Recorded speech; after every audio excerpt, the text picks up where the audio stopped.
12, 13, 14, 15, 16, 17, 18, 19, 20. 21, 22, 23, 24, 25, 26, 27, 28, 29, 30. Di sini datanya ada 30 ya. Berarti karena kita kasih kode jumlah data itu adalah N, maka N-nya adalah 30. Ini langkah pertama, pastikan dulu datanya ada berapa. Yang kedua, menentukan banyaknya kelas interval. Menentukan banyaknya kelas interval itu menggunakan rumus ya. Ini kelas itu bisa diperoleh dengan 1 ditambah 3,3 log N. Ingat N-nya adalah jumlah data yang tadi sudah kita temukan ya. Maka tinggal substitusikan log N, N-nya adalah 30, kemudian log 30 adalah 1,477 ya. Ini masih ada lagi di belakang desimalnya, ini masih ada, masih panjang. Untuk mencari log banyak cara ya. Zaman sekarang gampang, tinggal klik log sekian, muncul gitu ya. Baik, hasil log 30 ini dikalikan dengan 3,3. Maka lanjut menghitung 1 ditambah 4,8741 dan hasilnya adalah 5,8741. Ini hasil menghitung banyaknya kelas interval 5,8741. Tapi ingat, untuk menentukan kelas di sini tidak harus melakukan pembulatan, ya. Tidak harus jatuhnya ke 6, tidak harus. Di sini tidak diharuskan melakukan pembulatan. Jadi bisa ambil 5 atau 6 kelas, ya. Itu. Oke, sudah ketemu ya tadi kelasnya. Sekarang langkah ketiga, kita harus menentukan rentang atau jangkauan. Apa itu? R, kita kodekan R. Rentangnya adalah diperoleh dari nilai terbesar dikurangi nilai terkecil. Masih ingat datanya? Saya munculkan kembali, ini data-datanya ya.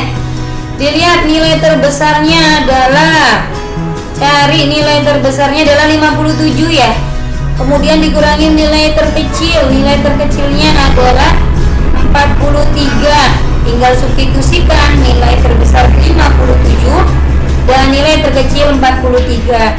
Hasilnya adalah 14. Itu adalah jangkauan ya. Oke, kalau sudah, kita masuk ke langkah yang keempat, menentukan panjang interval atau P ya. Rumusnya adalah R jangkauan dibagi kelas ya. Masih ingat kan ya, R adalah jangkauan dibagi kelas, maka tinggal substitusikan saja. Tadi jangkauan atau rentangnya sudah temu 14, kemudian kelasnya kita ambil 5 ya. Kita ambil 5 menjadi 2,8. Ini pun tidak harus pembulatan, jadi bisa diambil 2-nya atau 3-nya gitu ya. Oke, ini yang dimaksudkan data dalam kelasnya ya. Baik,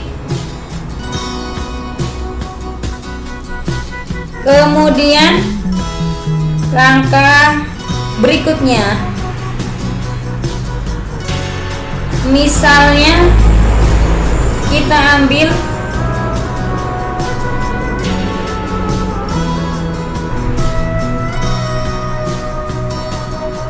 bisa ambil 2 atau 3 ya. Oke, kalau itu sudah selesai, kita tinggal buat tabelnya. Karena tadi sudah dibahas, kita akan ambil kelasnya yang 5, maka kita bikin 5 kelas ya. Kelasnya berupa baris 1, 2, 3, 4, 5, dan panjangnya adalah 3. Dimulai dari data yang terkecil. Tadi kan data yang terkecilnya itu adalah 43 ya, maka kita mulai dari 43. Kemudian karena panjang kelasnya itu ada 3 gitu ya, kita ambil 43, 44, dan 45. Begitu, itu satu kelas. Maka bisa diperoleh seperti ini. 43 adalah data terkecil, 57 adalah data terbesar. Kebetulan pas ya. Dan panjang kelasnya 43, 44, 45. Berarti ada 3. Nah, panjangnya 3. Kita buat 3 berarti sampai 45. Kemudian dimulai lagi dari 46 karena panjangnya adalah 3.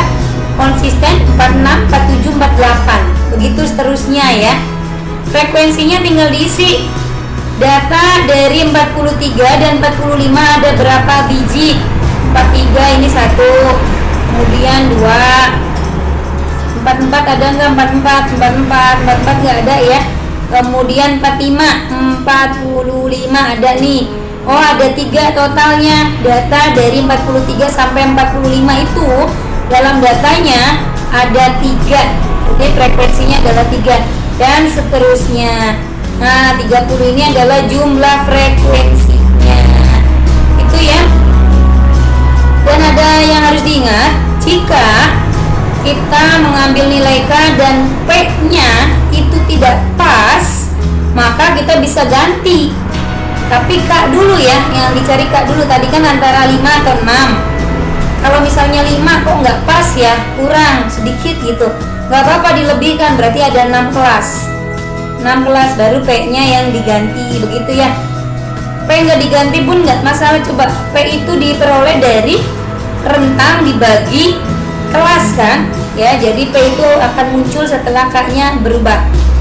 Oke, kalau sudah teragap, alhamdulillah, semoga bermanfaat. Wassalamualaikum warahmatullahi wabarakatuh. Terima kasih.